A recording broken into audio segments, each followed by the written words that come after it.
तो प्रभु के नाम को महिमा देते हैं कि जो परमेश्वर ने हमें आज का दिन दिया है, आज का समय दिया है, हम प्रभु की हसूरी में बैठे उसके साथ समय बिताएं। तो पिछले संडे बारिश थी, काफी लोग नहीं आए और आज बारिश नहीं है तब भी लोग नहीं आ रहे हैं ना। क्योंकि हम क्या करते हैं, हम परमेश्वर के जो उपकार होते हैं ना, हम उनको भूल जाते हैं। जो परमेश्वर ने हमारे लिए काम किए होते हैं वो हम भूल जाते हैं। तो बहुत से लोग आज परमेश्वर के उपकारों को भूले हुए हैं। आज लोगों के पास समय नहीं है परमेश्वर के लिए। लोग आते हैं, उस वक्त आते हैं जब वो विपत्ति में होते हैं, जब वो मुश्किल में होते हैं, जब वो परेशान हो जाते हैं, जब उनको सहारा नहीं मिलता तब प्रभु की ओर पीछे चले आते हैं। नहीं तो भूल जाते हैं। 2 महीने, 3 महीने, 4 महीने, 5 महीने, 6 महीने, कुछ लोग तो पूरा साल चर्च में एंटर ही नहीं होते हैं। वो तभी एंटर होते हैं जब उनकी जान कहीं फंसी होती है, क्योंकि उन लोगों ने परमेश्वर के उपकारों को भुला दिया है। तो हम परमेश्वर के किसी भी उपकार को कभी ना भूलें। परमेश्वर की जो भलाई है उसे हम हमेशा याद रखें। Thank you Lord Jesus. तो आज का जो टॉपिक है हम उसकी ओर पढ़ेंगे। आज का टॉपिक है, शैतान हमें रोकता है परमेश्वर की आराधना करने से।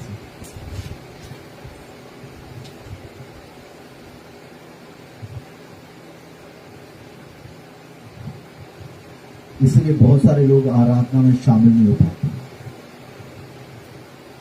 बाकी जितने आज हम यहाँ पर हैं, हम एक बड़ी आशीष को पाते हैं और आज का दिन हम सबके लिए बड़े छुटकारे और बरकत का दिन होने वाला है। सो जिनके पास बाइबल है, मेहरबानी से वो अपनी बाइबल को खोलें। हम पढ़ेंगे निर्गमन की किताब, पंजाबी स्कूल की किताब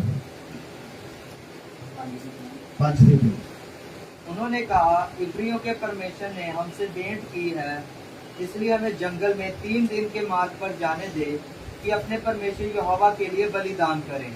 ऐसा न हो कि वह हमें मरी फैलाए या तलवार चलवाए। हाँ, तो परमेश्वर का जो वचन कहता है यहाँ पर, तो सब लोग बड़े ध्यान से सुनना। परमेश्वर का वचन पवित्र है। लिखा है परमेश्वर के वचन में, उन्होंने कहा, इब्रियों के परमेश्वर ने हमसे भेंट की है, इसलिए हमें जंगल में 3 दिन के मार्ग पर जाने दे कि अपने परमेश्वर यहोवा के लिए बलिदान करें। ऐसा न हो कि वह हम में मरी फैलाए या तलवार चलाए।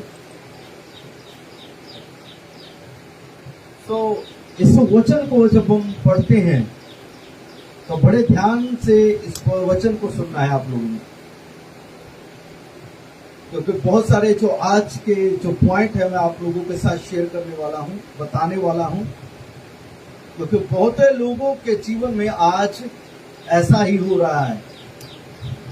यहां पर परमेश्वर ने मूसा और हारून को भेजा फिरौन के पास। परमेश्वर ने आज्ञा दी मूसा और हारून को कि जाकर के फिरौन से बात करें कि मेरे लोगों को जाने दे 3 दिन के मार्ग से, कि वे क्या करें, जाकर के मेरे लिए बलिदान चढ़ाएं। मूसा और हारून जाते हैं फिरौन के पास और जाकर के उसको कहते हैं, हमारे परमेश्वर ने हमें आज्ञा दी है, हमारे परमेश्वर ने हमें आज्ञा दी है कि तुम लोग 3 दिन के मार्ग से कहां जाओ, आराधना करने के लिए जाओ। कितने दिन का रास्ता है? सब बोले कितने दिन का रास्ता है? 3 दिन का रास्ता तय करके हमें मार्ग में, हम 3 दिन का रास्ता तय करके हमें प्रभु की आराधना करने के लिए जाना है।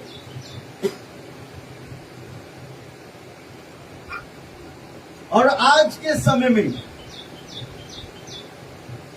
हमें यदि 3 दिन की यात्रा करके आराधना करने के लिए जाना हो तो हम क्या कहेंगे? 3 दिन जाने में लगेंगे, 3 दिन आने में लगेंगे, 1 दिन की आराधना होगी, 7 दिन खराब हो जाएंगे, मेरी तनख्वाह जो काटी जाएगी, मेरा नुकसान हो जाएगा, मेरा बिजनेस डूब जाएगा। हम ये चीजें सोचते हैं। मेरा आज का ये सब्जेक्ट नहीं है, टॉपिक नहीं है, लेकिन जो मेरा टॉपिक है वो मैं आप लोगों के सामने रखना चाहता हूं। आज्ञा किसने दी है? मूसा और हारून को। सब बोलिए, किसने आज्ञा दी है? परमेश्वर ने आज्ञा दी है कि जाओ फिरौन से कह दो कि वो मेरे लोगों को जाने दे। पिता की इच्छा क्या है कि मेरे जो लोग हैं वो आराधना करने के लिए मेरी हजूरी में आए। तो लिखा है बाइबल में, परमेश्वर ने ये हुक्म दिया था, आज्ञा दी थी, मूसा और फिरौन को ये काम दिया था कि तुम लोगों ने क्या करना है कि इन लोगों की, इस्राएली लोगों की अगुवाई करनी है और इन्हें जंगल में लेके आना है। यहाँ पर ये आकर के मेरी आराधना करें, मेरी प्रस्तुति करें। लेकिन आज जब लोगों को पूछे ना, सिस्टर जी, भाई जी, मीटिंग में आ जाइए, पता लोगों का जवाब क्या होता है? कहते यदि पिता की मर्जी होगी, परमेश्वर की इच्छा होगी तो क्या होगा? हम आएंगे। किसकी इच्छा होगी? सब बोलिए, किसकी इच्छा होगी? तो यहां पर तो पिता बुला रहे हैं। बहुत सारे लोग बहकावे में रहते हैं, या एक अपने मन को सेटिस्फाई करने के चक्कर में रहते हैं। पिता तो यहां पर बुला रहा है कि मेरे लोग आए और आराधना करें।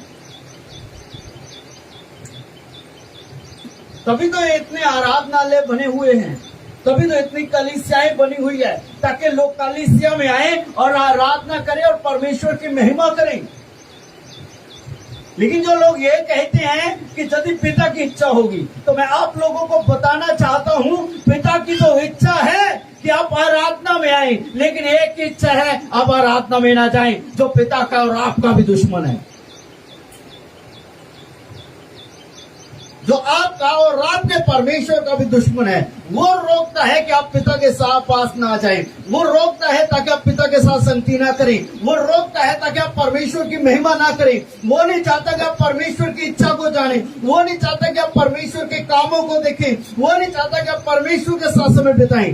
तभी आज बहुत लोग अपने घरों में बैठे रहते हैं। बहुत सारे लोग आज के समय में अपने घरों में बैठे रहते हैं। कौन रोकता है उनको?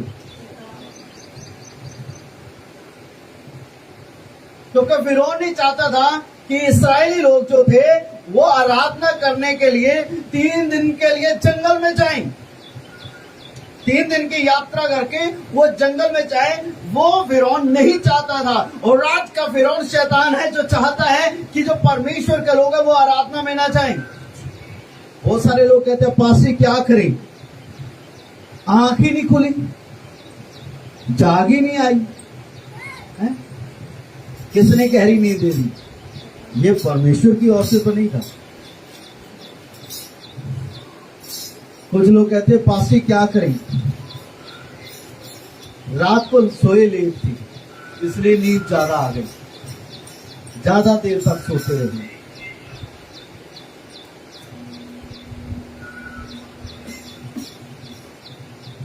और लोग क्या कहते हैं, पासी क्या करे, सिर दर्द करने लगा था, बुखार हो गया था, इसलिए चर्च में नहीं आए। कुछ लोग कहते हैं, पासी आज गेस्ट आ गए थे घर में, उनको खाना बनाते बनाते खिलाते खिलाते लेट हो गई। क्या हम भूल गए हैं कि हमें पिता के पास भी जाना है? हम भूल गए हैं हमें परमेश्वर की हजूरी में भी जाना है। हम भूल गए हैं कि हमें परमेश्वर की आराधना करनी है कलीसिया के लोगों के साथ मिलकर के। हम भूल गए हैं।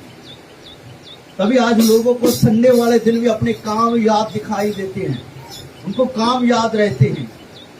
कुछ लोग कहते हैं मेरे पेट में दर्द होने लगा, मेरे सिर में दर्द होने लगा, मुझे ये हो गया, मुझे वहां जाना पड़ा, मेरा ये काम था, मेरा वो काम था।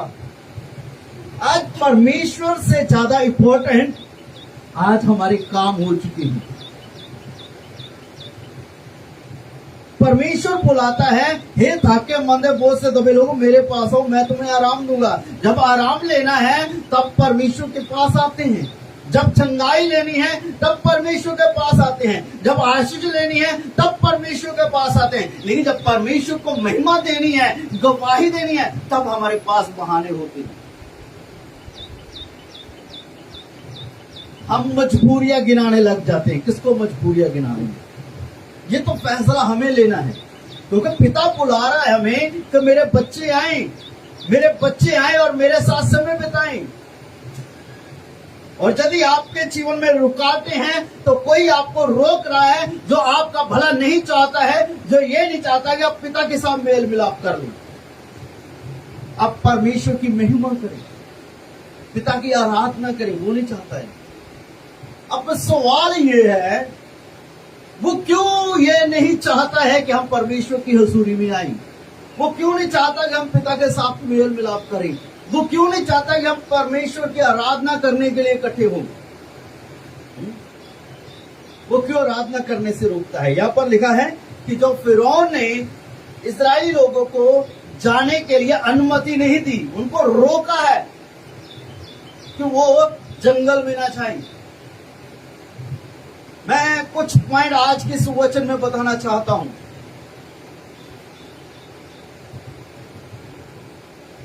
सबसे पहला पॉइंट, क्यों शैतान हमें रोकता है परमेश्वर की आराधना करने के लिए, कि हम आराधना ना करें, कलीसिया के साथ मिलकर के आराधना ना करें? क्यों रोकता है? सब इस साइड ध्यान दीजिए। क्यों रोकता है? सैम, सारे इस साइड ध्यान दीजिए। क्यों रोकता है शैतान आराधना हम ना करें? आशीष रोकने के लिए। और शैतान ਨੂੰ ਜਲਨ ਹੁੰਦੀ ਜਦੋਂ ਪ੍ਰਭੂ ਦੀ आराधना करते हैं। हाँ, शैतान को क्यों होता है? सब बोलिए, शैतान को क्या होता है? जलन। उनको जलन, क्यों नहीं उसको चाहता कि क्यों जलन होती है और वो क्यों हमसे चलता है कि हम परमेश्वर की आराधना ना करें? वो रोकता है हमें, जलसी के कारण रोकता है, ये सच है। आपको पता है, थोड़ा सा इसका बैकग्राउंड मैं आपको दिखाना चाहता हूं। आज लोग आराधना करने से भागते हैं, संडे वाले दिन आराधना करने के लिए परमेश्वर के पास नहीं आते हैं। समय होता है लेकिन बहाना रहता है कोई ना कोई, कि आज मुझे आराधना में नहीं जाना, क्योंकि कोई कानों में फुसफुस आ रहा होता है, आज रहने दे, आज रहने दे, आज रहने दे, क्यों जाना चाहता? आज तो बारिश हो रही है, आज तो धूप है, आज तो गर्मी ज्यादा है, आज ठंड ज्यादा है, रहने दे। वो क्यों फुसफुस आ रहा है सबके जीवनों में? तू तो बीमार है, चंगे भले को वो बीमार कर देता है। इसका बैकग्राउंड जानना जरूरी है। आपको पता है कि शैतान कौन है? पहले वो क्या था? पहले क्या था? वो स्वर्गदूत था। क्या नाम था उसका? लूसीफर। सबको पता है ना, उसका क्या नाम था? लूसीफर था। वो स्वर्गदूत था। यदि आप उसके बारे में बाइबल में डीपली पढ़ेंगे तो आपको बहुत सारी बातें सुनने को मिलेंगी, पढ़ने को मिलेंगी। वो परमेश्वर के सामने क्या करता था? परमेश्वर के सामने बना रहता था, खड़ा रहता था। उसके जब वो पंख फैलाता था तो उसके पंखों में अलग अलग साजों की आवाजें निकलती थी। वो हमेशा ही परमेश्वर के सामने रहता और परमेश्वर की प्रशंसा करता, परमेश्वर की आराधना करता रहता था। उसको परमेश्वर ने आत्म रीति से बनाया हुआ था कि वो परमेश्वर की महिमा करता रहे। लेकिन वो स्वर्गदूत शैतान कैसे बना? वो तो बड़ा अच्छा प्रभु की आराधना कर रहा था, परमेश्वर के सिंहासन के सम्मुख रहता था। एक दिन उसके मन में आया, मैं इतना अच्छा हूं, इतना सुंदर हूं, इतना ताकतवर हूं, मैं क्या करूंगा, अपना जो सिंहासन है, मन में सोचा उसने, किया नहीं, सुनिए बड़े ध्यान से,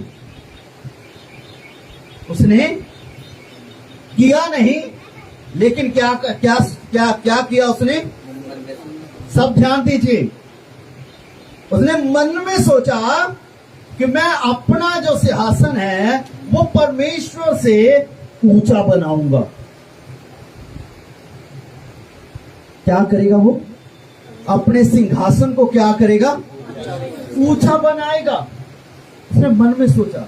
बाइबल में लिखा हुआ है, परमेश्वर के वचन में, कि जो तुमने सोच लिया वो तुमने कर लिया। जैसे उसके मन में यह विचार आया कि मैं अपने सिंहासन को परमेश्वर से ऊंचा बनाऊंगा, उसी वक्त परमेश्वर ने, वो परमेश्वर के सामने उसने गलती की, पाप किया, और परमेश्वर ने उसको स्वर्ग से नीचे गिरा दिया, और उसके साथ 1/3, उसके साथ सहमत होने वाले 1/3 स्वर्गदूत नीचे गिरा दिए।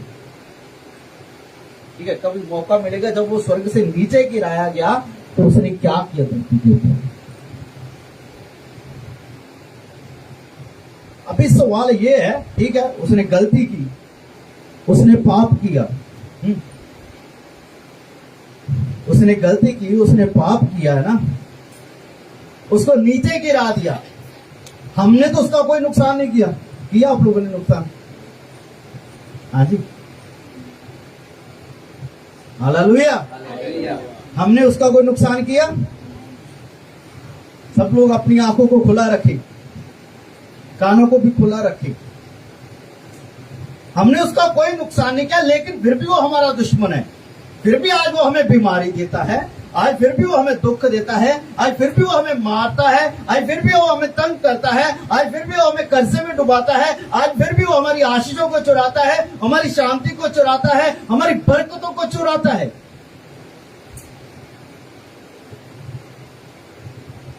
Praise the Lord. Hallelujah. Hallelujah. क्या करता है? फिर भी वो हमारी बरकतों को, क्यों?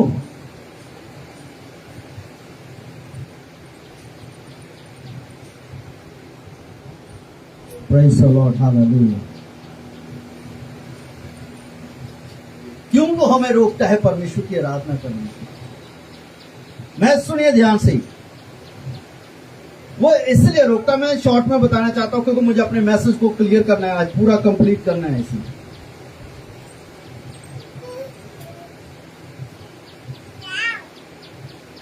हालेलुया। पता है, जिस जगह पर शैतान था, वो लूसीफर था, स्वर्गदूत था, परमेश्वर की आराधना करता था, वो जगह आज परमेश्वर ने मुझे और आपको दिया ताकि हम परमेश्वर की आराधना करें। इसीलिए वो हमारा दुश्मन है, इसीलिए वो हमसे जलसे करता है, इसीलिए वो जलता है हमसे। जब हम आराधना कर रहे होते हैं ना, तो बाहर दांत पीसता है, वो दांत पीसते पीसते, बाइबल में लिखा हुआ है, वो दांत पीसते पीसते पिघल जाता है।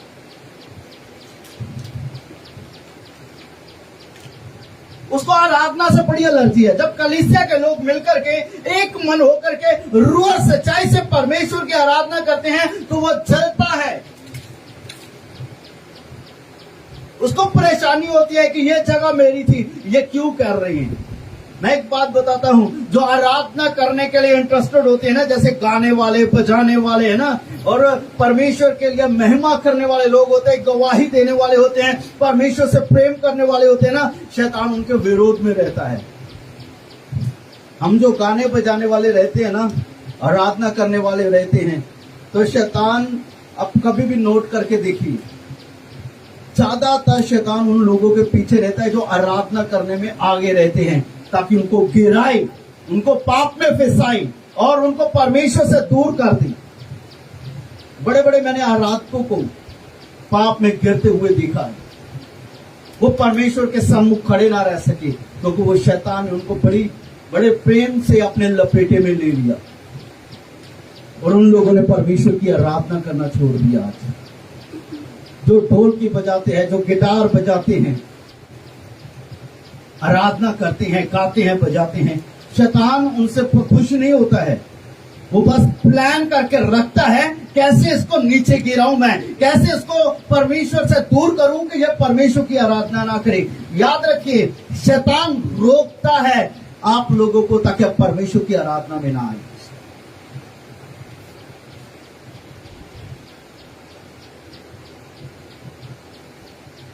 आज बहुत से लोग आराधना में शामिल नहीं हो पाते क्योंकि शैतान रोकता है। जब हम यहां पर आराधना कर रहे थे, परमेश्वर की भरपूरी कितनी थी, परमेश्वर की हजूरी कितनी थी, परमेश्वर का आत्मा कैसे यहां पर काम कर रहा था। मैंने महसूस किया है परमेश्वर के दूत लोग हमारे साथ मिलकर के परमेश्वर की आराधना कर रहे थे और कितना अद्भुत नजारा था यहाँ का। जो लोग आज लेट आए हैं उन्होंने आज की आराधना को खो दिया क्योंकि शैतान नहीं चाहता था कि आप लोग आराधना में शामिल हो जाए। कुछ लोगों के दिमाग में रहता ठीक है हम वचन के टाइम जाएंगे, लेकिन आपको जो प्रभु की आराधना करना था वो आपने हिस्सा खो दिया। कभी भी चर्च में लेट मत आए, टाइम से आए ताकि जो स्टार्टिंग की प्रार्थना है उसमें शामिल हो जाए। जब गाते हैं, बजाते हैं, आराधना करते हैं उसमें शामिल हो जाए। यदि आप उसमें शामिल नहीं हो पा रहे ना तो समझ लीजिए एक शैतान आपको रोक रहा है आराधना में आने से। दूसरे पॉइंट की तरफ बढ़ना चाहता हूं। अब जब मान लीजिए आप जब मुश्किल में हैं, बीमार भी हैं, अपने बिस्तर पर पड़े हुए हैं, परेशानी ज्यादा है, जैसे आपने मन में ठान लिया कि मुझे टाइम से चर्च में जाना है, कलीसिया के साथ मिलकर के आराधना करनी है, आप बीमार हैं, आप उठ नहीं सकते, लेकिन जैसे आपके मन में आपने निर्णय किया प्रभु मुझे जाना है, तेरे लोगों के साथ मिलकर के मुझे आराधना करना है, तो क्या होगा आपकी जितनी भी बड़ी बीमारी हो, जैसे आप उस जगह को छोड़ेंगे आप रास्ते में जाते जाते ठीक हो जाएंगे। कभी भी बहाना बना करके घर मत बैठे कि मैं बीमार हूं, मैं परेशान हूं। यदि आपके घर में गेस्ट भी आते हैं, उन गेस्ट के कारण अपने घर में मत रुकिए, आराधना के लिए उनको भी साथ लेकर आए ताकि वो परमेश्वर की हजूरी में आ जाएं। क्योंकि जैसे ही आप लोग आराधना में आएंगे ना तो जितने भी शैतान के बंदर होते हैं ना वो आराधना में टूटते हैं। जितने भी शैतान के घर होते हैं हमारे जीवनों में वो टूटते हैं आराधना में। जितना भी जादू टोना होता है वो आराधना करते करते टूटता है और बहुत सारे लोग आजाद हो जाते हैं। आप लोगों ने देखा होगा जब लोग चर्च में आते हैं, आराधना हो रही होती है, जिनमें दुष्ट आत्मा होती है वो कैसे चिल्लाने लग जाते हैं, क्योंकि शैतान को आराधना करना पसंद नहीं है, वो जलसी करता है, वो इसीलिए रोकता है ताकि आराधना में ना लोगों को आने दे, नहीं तो लोगों को छुटकारा मिलेगा, लोगों को आशीष मिलेगी, लोग आजाद हो जाएंगे, लोग उसके गुलाम नहीं रहेंगे, लोग पाप में नहीं रहेंगे। क्योंकि जो प्रभु की आराधना करता है ना वो परमेश्वर से प्रेम करना जो है वो उसको दिखाता है कि वो परमेश्वर से प्रेम करता है, तो वो पाप का गुलाम नहीं रहता, वो शैतान का गुलाम नहीं रहता, वो मृत्यु का गुलाम नहीं रहता।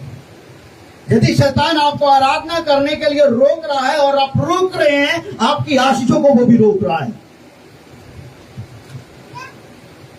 जब आप आराधना करने के लिए लड़कर के शैतान के साथ टाइम से चर्च में आते, कलीसिया में आते और आप प्रभु की आराधना करते हैं ना तो शैतान आपकी आशीषों को कभी रोक नहीं पाएगा। यदि शैतान आपको रोक नहीं पाया वो आपकी बरकत नहीं रोक पाएगा, यदि वो आपको रोक नहीं पाया वो आपकी प्रार्थना कभी नहीं रोक पाएगा। हालेलुया। आपका जीवन सेम नहीं रहेगा। शैतान की सबसे बड़ी चाल यह रहती है कि प्रभु के लोग आराधना में इकट्ठा ना हो सके, इसीलिए आज चर्च में लोग ज्यादा नहीं आते हैं, लेकिन पूरा हफ्ता भर लोग चले रहते हैं पास्टर के पास आराधना के प्रार्थना करवाने के लिए। जब आप दिल की गहराई से, रूह सच्चाई से प्रभु की आराधना करते हैं ना तो वो पिता ऐसा पिता है, ऐसा नहीं है कि आप आराधना कर रहे हैं, वो आपसे आराधना ले रहा है, आप उसकी महिमा कर रहे हैं, वो आपसे महिमा ले रहा है और बदले में वो आपको कुछ नहीं देगा। ऐसा कभी मत सोचिए।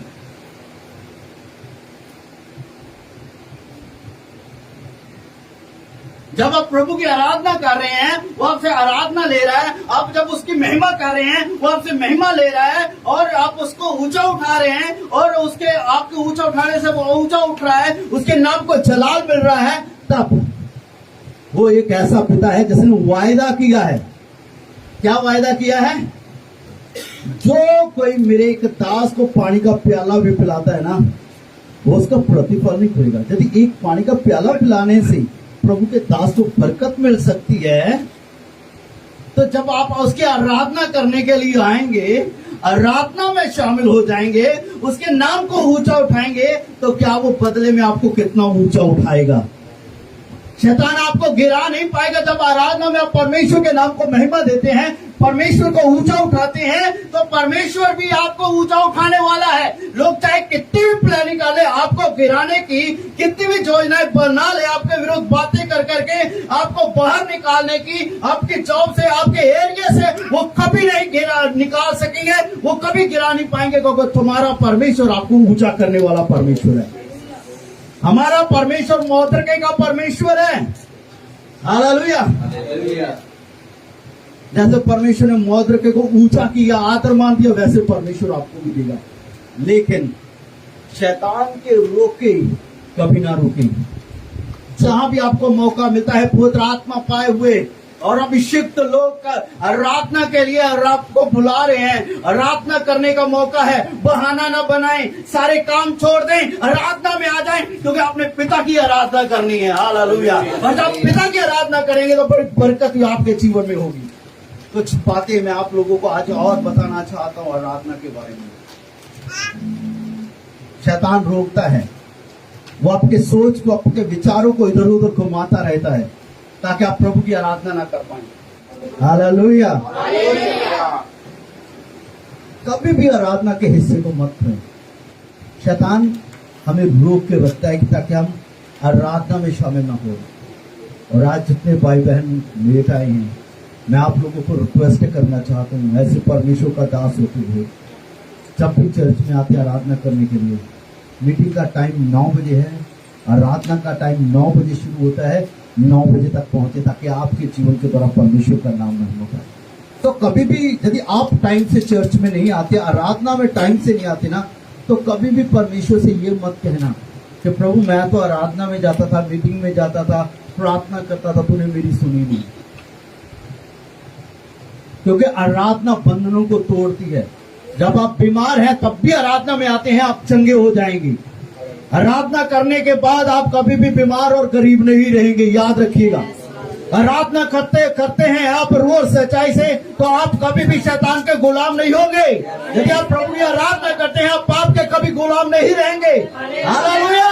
यदि आप परमेश्वर से प्रेम करते हैं तो प्रभु की आराधना के लिए इकट्ठा होंगे। यदि प्रभु से प्रेम नहीं करते हैं तो आप अपनी मर्जी से आएंगे।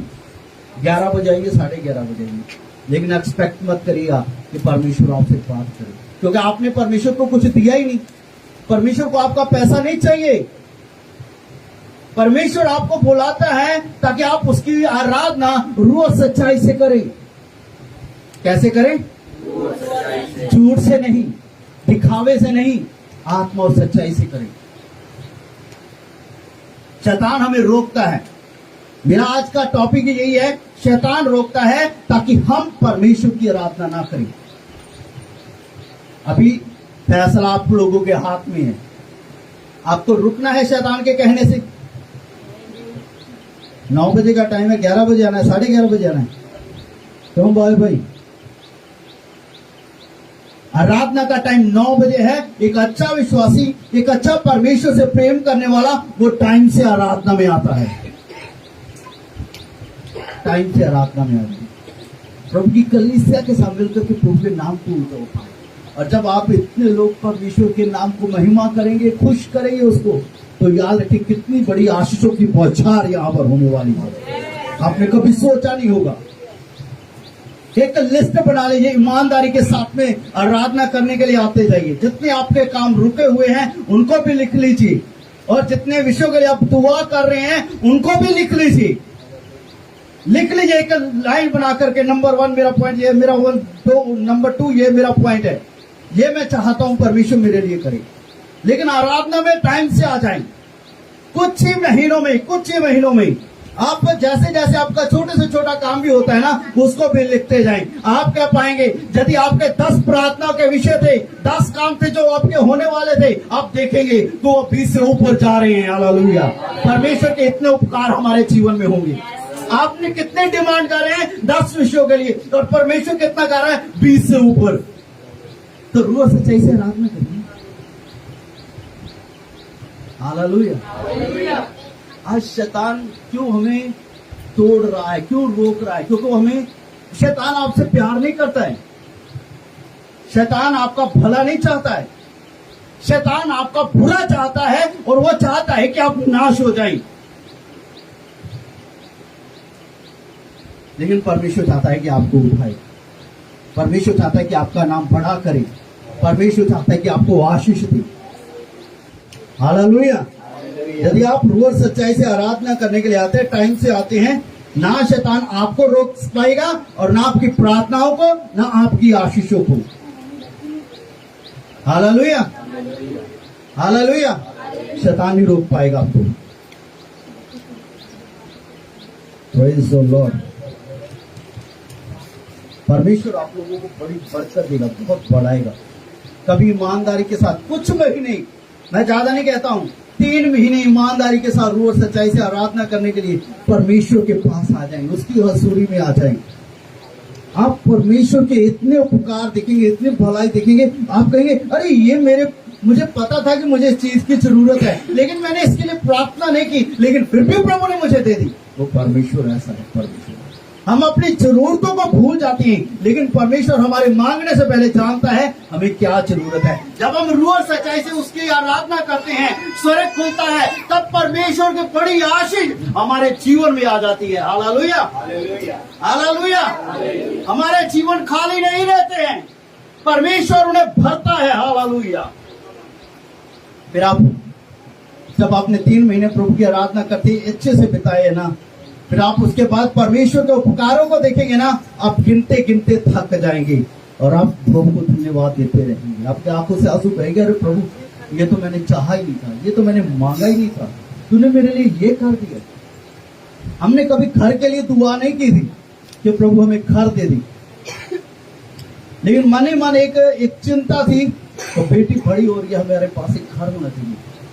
उसने हमारे मांगने से पहले हमें ये घर दिया। हम उस परमेश्वर की स्तुति करते हैं। हालेलुया। दूसरे विषय की ओर पढ़ी। Praise the Lord. हालेलुया। तब फिरौन ने उनको जवाब दिया, उनको रोका। पता है क्या कहा? आप लोगों को पता क्या कहा फिरौन ने? 8 अध्याय इसका 25 वचन पढ़िए। तब फिरौन ने मूसा और हारून को बुलवाकर कहा, तुम जाकर अपने परमेश्वर के लिए इसी देश में बलिदान करो। क्या करो? सुनिए ध्यान से। परमेश्वर ने मूसा और हारून को फिरौन के पास भेजा कि हमें जाने दे कि हम पिता की आराधना करें, बलिदान चढ़ाएं। कहीं ऐसा ना हो कि परमेश्वर हम पर मरी फैलाए और हम पर तलवार चलाए। जो लोग प्रार्थना या आराधना में ईमानदार नहीं हैं, याद रखिए महामारी का वो शिकार होंगे। सुनिए ध्यान से, वो बीमारी का शिकार होंगे, महामारी का शिकार होंगे, वो शैतान का शिकार होंगे जो परमेश्वर की आराधना करने से आनाकानी करते हैं। जो परमेश्वर की आराधना में आने से आनाकानी करते हैं, शैतान उनके ऊपर हाथ चलाता है। पर यदि आप परमेश्वर की आराधना के लिए आते हैं, शैतान आपको छू भी नहीं पाता है। क्या हुआ जब परमेश्वर के दासों ने जाकर के फिरौन से कहा मेरे लोगों को जाने दे, तो फिरौन ने पता क्या किया? मूसा और हारून को दोबारा बुलाया और कहा, कहता है तुम जाकर अपने परमेश्वर के लिए इसी देश में, दोबारा इस वचन को पढ़ना। तब फिरौन ने मूसा और हारून से को बुलवाकर कहा, तुम जाकर अपने परमेश्वर के लिए इसी देश में बलिदान करो। कहाँ करो बलिदान? इसी देश में। सुनिए, ये बड़ा अच्छा टॉपिक है। क्या कह रहा है फिरौन यहां पर कि तुम लोग 3 दिन की यात्रा करके मत जाओ, जंगल में मत जाओ, लेकिन कहां रहो? इसी देश में रह करके क्या करो? इसी देश में रहकर जब परमेश्वर के लिए क्या करो? बलिदान करो।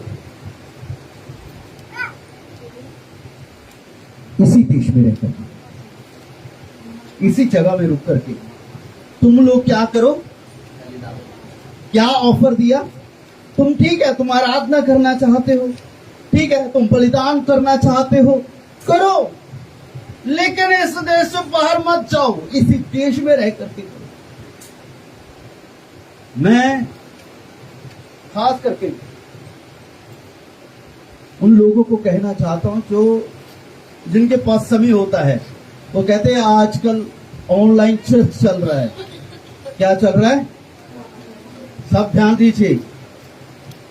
उनके पास समय होता है, मौका होता है। आपके पास कहीं भी आत्मिक चर्च है, आत्मिक कलीसिया, आत्मिक झुंड है जो सुन रहे हैं मुझे ऑनलाइन, मैं आप लोग को रिक्वेस्ट करना चाहता हूं,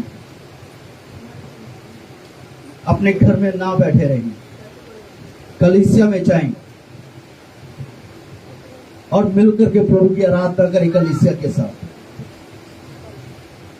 शैतान की आज सबसे बड़ी यही योजना रहती है कि हम अपने घरों में बैठे आराधना करते रहिए, ऑनलाइन लगा लें और आराधना करते रहिए, ऑनलाइन देखें और प्रभु भोज ले लें। ऐसी गलती कभी ना करें। आज हम भी प्रभु भोज में हैं।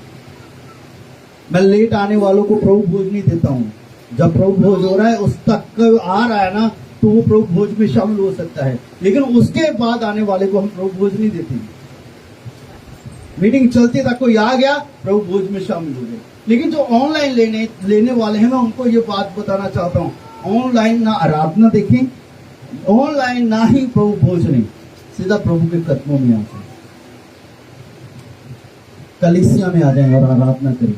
दुख उठा के आते हैं, मुश्किल सह करके आते हैं, पीड़ा में आते हैं, परमेश्वर देखता है, वो आपको प्रतिफल देगा।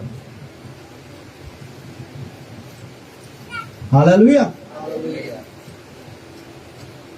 दूसरी बात, जो लोग घमंड में रह करके चर्च में आ जाते हैं, घमंड में रह करके, पाप में रह करके, व्यभिचार में रह करके, बुरी बातों में रह करके, बुराई में रह करके, परमेश्वर पर विश्वास ना करते हुए, परमेश्वर की आज्ञाओं का उल्लंघन करते हुए परमेश्वर की आराधना करते हैं, तो उनको मैं रिक्वेस्ट करना चाहता हूं, इजिप्ट जो था, मिस्र जो था, वो पाप का देश था, उसको काला देश भी कहा जाता है।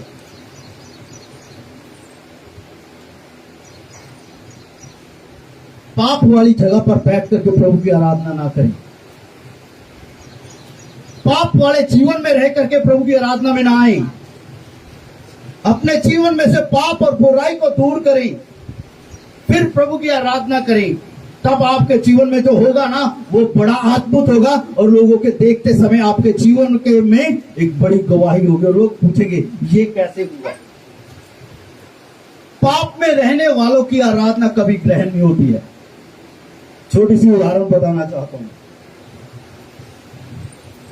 आप कीचड़ में हैं, सुनिए, आप लोग कीचड़ में हैं, ठीक है, मान लीजिए आप लोग कीचड़ में हैं। दीपक भाई खड़े हो जाइए, उदाहरण के तौर पर समझाना चाहता हूं। दीपक भाई हैं, कीचड़ में हैं, पंजाबी से कहते चिक्कड़, ठीक है ना, सुनियो, ध्यान देना, सब लोग सुनियो।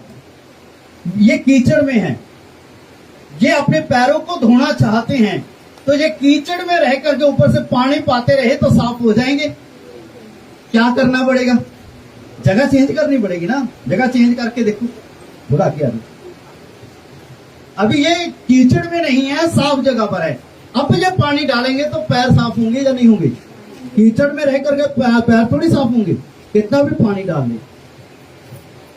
ऐसा ही है, यदि आप पाप में रहकर के प्रार्थना और आराधना करेंगे ना, कुछ बदलने वाला नहीं है, कुछ बदलने वाला नहीं है। दूसरी चीज सुनिए मेरी बात, दूसरी उदाहरण बताना चाहता हूं। खड़े रहिए। मान लीजिए, इधर देखिए, सब लोग देखिए, कोई भी आपस में बातें नहीं करेगा। सुनिए ध्यान से, आप लोग लेट आए ना, जितने लोग लेट आए उनके लिए सजा यही है कि आज उनको लेट होना पड़ेगा। ठीक है, मान लीजिए मेरे हाथ में जलेबियां हैं, ठीक है, सॉरी सिस्टी के लगता मुंह में पानी आ गया। हालेलुया। सुनिए, मुझे मान लीजिए कोड़ लगा हुआ है, मेरे हाथों में कोड़ के कारण पस भरी हुई है और फोड़े टाइप के हुए हैं, है ना, और मैं अपने हाथों में लिए हुए जलेबी ली हुई है ना, जितनी मर्जी हमें पसंद हो, है ना, जितनी मर्जी पसंद हो। मान लीजिए दीपक भाई, इनको जलेबी बड़ी पसंद है ना, मेरे हाथ में जलेबी है और मेरे हाथ कोड़ से भरे हुए हैं, उनमें पस आ रही है ना, और खून भी आ रहा है, तो मैं उस लिपड़े हुए हाथों से दीपक भाई को लूंगा, कहूंगा भाई ये देख मैं तेरे लिए जलेबी लेके आया हूं, खा ले लेंगे? बताइए, ये ले लेंगे? नहीं लेंगे। क्यों नहीं लेंगे? मेरे हाथ में क्या लगा हुआ है? कोड़ लगा हुआ है। मेरे हाथ में क्या है? पस है, ब्लड है। चाहे कितनी भी फेवरेट क्यों ना हम नहीं लेंगे, तो हमारे पाप वाले जीवन से जब हम परमेश्वर को आराधना देंगे तो वो कैसे लेगा? बोलेगा थैंक यू। क्या परमेश्वर लेगा आराधना को? आपका धन्यवाद बलिदान वो लेगा? क्या करना पड़ेगा? जगह छोड़नी पड़ेगी हमें। फिरौन ने कहा तुम लोगों ने बलिदान चढ़ाना है, चढ़ा लो, लेकिन इसी देश में। लेकिन परमेश्वर की आज्ञा क्या है? यहां नहीं, जंगल में जाना है आराधना करने के लिए। 3 दिन का सफर करना है। परमेश्वर हमें बुलाता है ताकि हम आराधना में आ जाए। लेकिन जो लोग कहते हैं ना, यदि परमेश्वर की इच्छा होगी तो हम आएंगे, यह शैतान की ओर से बोला गया झूठ है जो आपके कानों में पड़ा है। यह शब्द कभी मत कहें कि परमेश्वर की इच्छा है। परमेश्वर की इच्छा है तभी तो आपको बुला रहा है। तीसरा पॉइंट बताना चाहता हूं शॉर्ट में, जल्दी से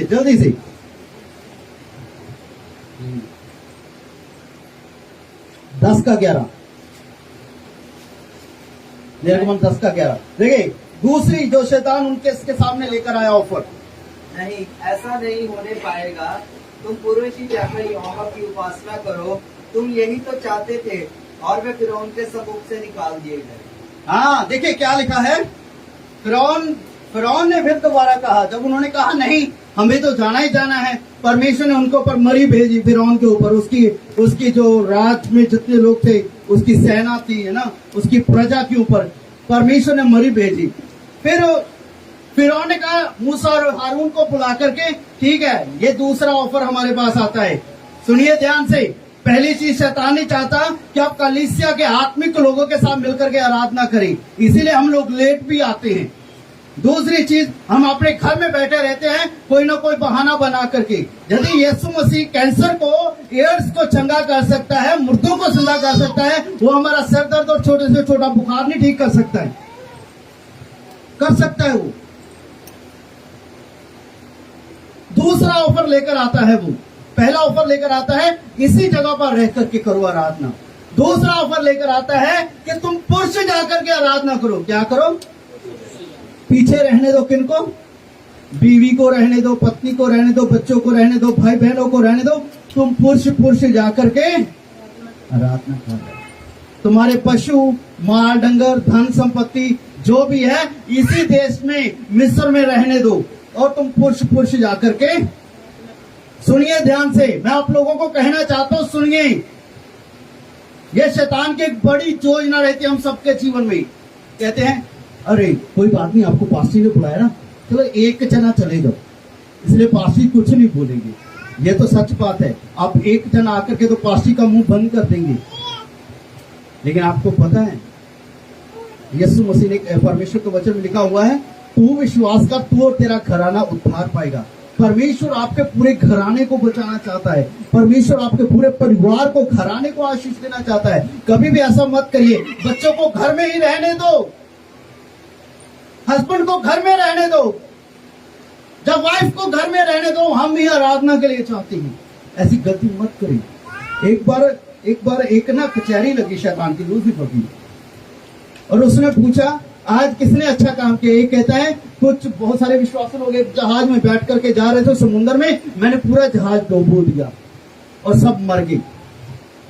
तो शैतान कहता तूने कौन सा बड़ा काम किया, वो तो मर करके भी स्वर्ग पहुंच गए हैं। और ये कहता है मैंने कुछ लोगों को भड़का करके कुछ विश्वासी लोगों को मरवा दिया। तो लूसीफर कहता है ये भी कोई बड़ा काम नहीं है, तुमने क्या किया है। वो तो मरने के बाद चले गए स्वर्ग पिता परमेश्वर के पास। तीसरा आता है कहता मैंने कुछ ज्यादा नहीं किया है। एक फैमिली में एक बंदा था जो कभी चर्च नहीं जाता था, मैंने उसको पकड़ करके तुम्हारे पास लेकर के आया हूं। किसको? जो कभी चर्च नहीं जाता है, जो कभी आराधना में नहीं जाता है, जो कभी प्रार्थना में नहीं जाता है, उसको पकड़ के लेकर आया हूं। वो कहता है शाबाश, तालियां बजाओ इसके लिए, क्योंकि इसने बहुत बढ़िया काम किया है। क्योंकि इसका सारा परिवार आराधना में जा रहा है, इसका सारा परिवार आराधना में जा रहा है और ये अकेला ही घर में रहता है। तो इसी को पकड़ो, इसको पकड़ो।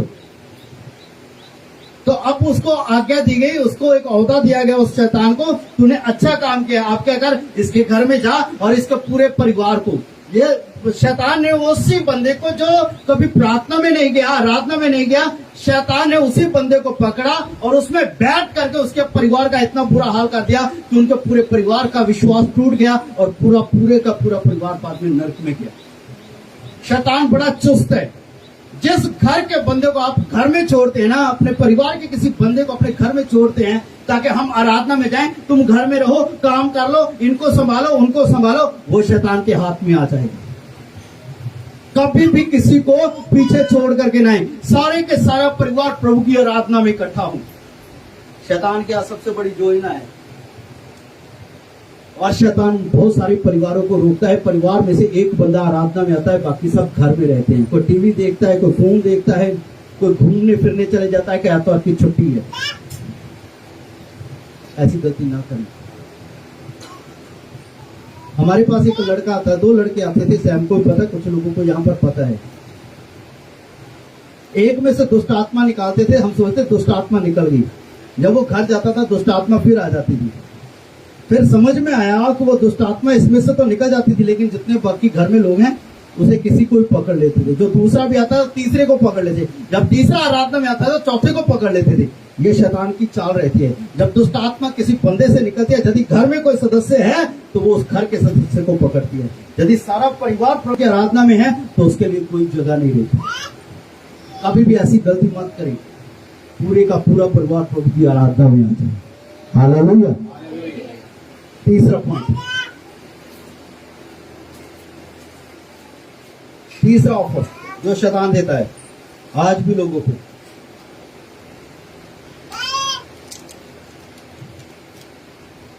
निर्गमन की किताब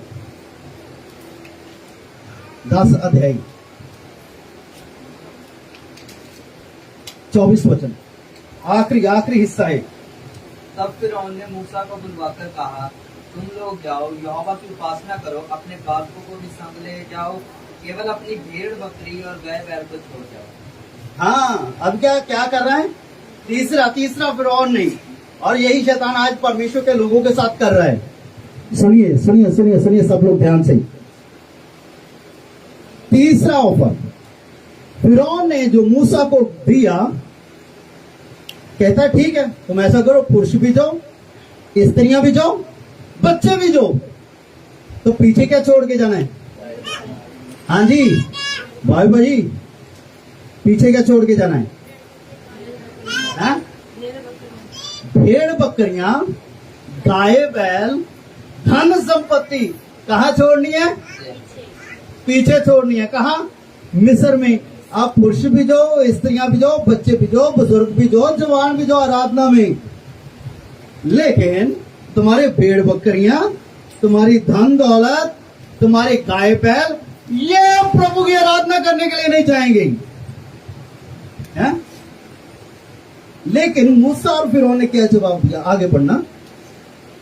मूसा ने कहा, तुझको हमारे हाथ मेल बलि और होम बलि के पशु भी देने पड़ेंगे, जिन्हें हम अपने परमेश्वर यहोवा के लिए चढ़ाएं। इसलिए हमारे पशु भी हमारे संग जाएंगे उनका एक कोर तक ना रह जाएगा। वाह, हालेलुया। वो कह रहे थे पशु माल डंगर जो कुछ भी है यही छोड़ना है, लेकिन मूसा क्या कहता है, नहीं, ऐसा कभी नहीं होगा। हम तो अपने पशु का एक खुर, एक पैर तक यहाँ मिस्र में नहीं छोड़ के जाएंगे। हम कहते हैं ठीक है, हम रूह और सच्चाई से आराधना करेंगे, गाएंगे बजाएंगे, है ना, दिल से आराधना करेंगे, लेकिन जब प्रभु के लिए देने की बारी आती है तब क्या हम करेंगे, अपना पर्स तो हम घर में ही छोड़ आएंगे। क्या करेंगे, पैसा कहाँ रहेगा, घर में रहेगा। हम ईमानदारी के साथ दशमांश नहीं देते हैं, ईमानदारी के साथ दशमांश नहीं देते हैं। ऑफरिंग भी देते हैं चर्च में, हम 10 रुपए देते हैं और हमारे दिमाग में यही रहता है कि ये 10 रुपए किसको जा रहे हैं, पासी को जा रहे हैं। ये हमारे कानों में एक शैतान ने बोया हुआ बीज है। जो लोग प्रभु की हजूरी में आते हैं, ईमानदारी के साथ दशमांश देते हैं ना, मैं आपको बताना चाहता हूं, कोई वकील, कोई पुलिस वाला, कोई डॉक्टर, कोई कर्जे वाला आपका पैसा नहीं खाएगा और शैतान आपके पैसे को कभी चुरा नहीं पाएगा यदि आप ईमानदारी से दशमांश देने वाले हैं, यदि आप ईमानदारी के साथ सही रीति से भेंट देने वाले हैं। हालेलुया। मैं आपको कहना चाहता हूं, अपने मन से, अपने धन से प्रभु की आराधना करिए, प्रभु के नाम को ऊंचा उठाए। हमारी 15 अगस्त की मीटिंग आ रही है, हमने सबको बोला है कि 5,000 रुपये सबने पर फैमिली में देना है। कुछ लोग ज्यादा भी दे सकते हैं, हाँ, कुछ लोगों ने वाकई में ज्यादा दिया है। हमने 5,000 कहा था, उन्होंने 5,000 से बढ़कर के 5,000 से बढ़कर के किया है। जो ज्यादा कर सकते वो ज्यादा करें, जितना आप कर सकते उतना करें, लेकिन कभी भी पीछे हाथ मत रोक के रखिए। चाहे दान हो, ऑफरिंग हो, चाहे दशमांश हो, चाहे कोई स्पेशल ऑफरिंग हो, जैसे ये मीटिंग हम कर रहे हैं, देने में पीछे ना हटे। ये साबित क्या करता है, हमारा धन भी परमेश्वर का है। हालेलुया। यदि आप अपना दशमांश ईमानदारी से देते हैं तो 90% परमेश्वर कहता है उसको मैं सुरक्षा दूंगा। 90% को क्या करेगा, 10 में से 9,000 की क्या करेगा, परमेश्वर सुरक्षा करेगा। उसको शैतान छू नहीं पाएगा, उसको कीड़ा खा नहीं पाएगा। आपका पैसा कभी बर्बाद नहीं होगा, आपका पैसा कभी आपकी जेब से गिर करके सड़क पर नहीं गिरेगा। आपका 1 रुपया भी बर्बाद नहीं होने देगा परमेश्वर। और आप देखेंगे, यदि आपके जीवन में आप ईमानदारी से दशमांश देने वाले हैं ना, तो एक चीज याद रखना, आपकी जेब कभी खाली नहीं रहेगी, आपके घर में कभी किसी चीज की कमी नहीं रहेगी। हालेलुया। देना जो है ना, वो परमेश्वर को देना। बाइबल में लिखा हुआ है, जिस नाप से नापते हो उसी नाप से तुम्हारे लिए, यदि तुम दो तो तुम्हें भी, यदि आप लोग देंगे नहीं तो परमेश्वर से कैसे आएगा। हालेलुया। इसलिए शैतान के साथ कभी कॉम्प्रोमाइज मत करिए। वो रोकता है आपको आराधना आने से, वो आपको रोकता है आपका परिवार आराधना आने से, वो आपको रोकता है ताकि आपके धन संपत्ति के द्वारा और भेड़ बकरी के द्वारा प्रभु की आराधना ना हो। देने से कभी पीछे ना हटो, शैतान के बहकावे मत रहिए। Hallelujah, hallelujah. जितनी बातें मैं बता रहा हूँ, कोई बात मेरी अपनी नहीं है, ये सब परमेश्वर के वचन की आज्ञाएं हैं। ये सारी की सारी बातें परमेश्वर की ओर से हैं। हालेलुया।